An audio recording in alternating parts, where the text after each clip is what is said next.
Ни для кого, наверное, не секрет, что скоро Новый год. И начиная вот с прошлого четверга, как нам сообщили в торговом отделе горисполкома, все наши телезрители, я имею в виду тот, кто достиг 21 года, стали обладателем вот таких вот талонов. Правда, неизвестно почему, кто определил, что именно 21 год.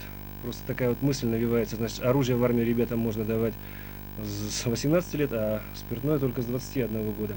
Но это тема отдельная. Значит, по этим талонам у нас было много звонков. Суть вопроса состояла в следующем, что люди не могут на один талон сразу купить весь комплекс, как предлагали, 2 шампанских, вино и водку. Предлагали что-то одно, или либо без шампанского, либо водка с вином. В общем, мы решили разобраться в этом вопросе и подъехали в магазин «Ветеран» по продаже спиртного в нашем городе, 15-й магазин в старом городе.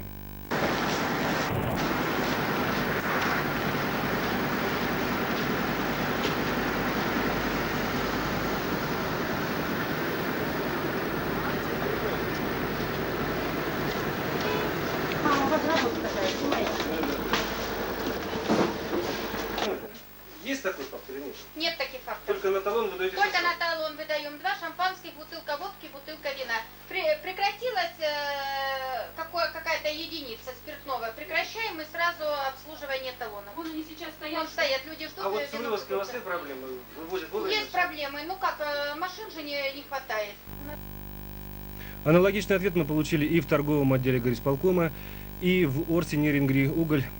Нас заверили, что спиртного в достатке, спиртное будет продаваться во всех продуктовых магазинах города, и проблемы, в общем-то, не существует.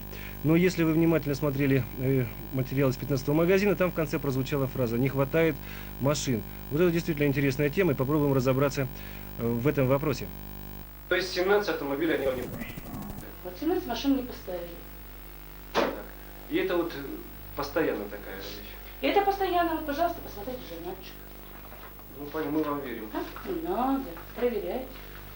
Нет, ну вот сама по себе, как вам кажется, мысль, что если бы хватало магазин автомобилей... Если бы у меня хватало автотранспорта, то больше бы у было нас в продуктов. наличии товаров достаточно, товарищи. Но мне нечем вывозить. Дай мне, пожалуйста, это самое. И принеси сегодня план работы твой. Ну, проблема-то интересная. Оказывается, все есть.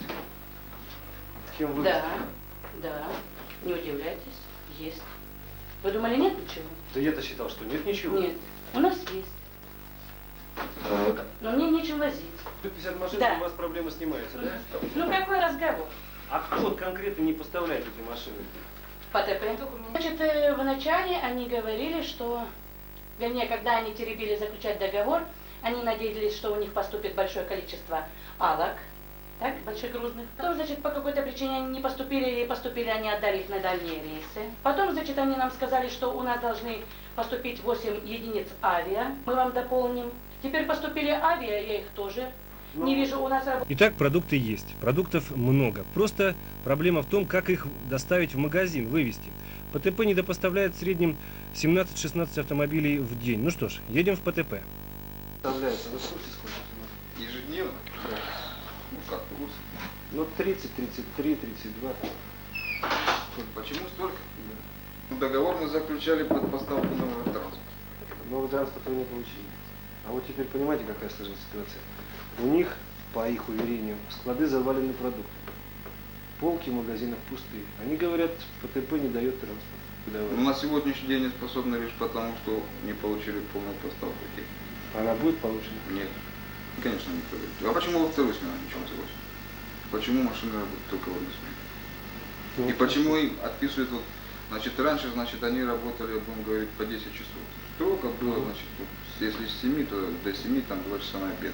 Значит, если сейчас пошел такой вот с Марковска, значит, был разговор, значит, 8 часов и не более. То есть они сейчас работают не 10, а 8, и вторую смену Орс не заказывает? Значит, Они заказывают у вас только вот такие машины продуктовые, да? да, только такие. То есть КАМАЗы, там, бортовые они не берут?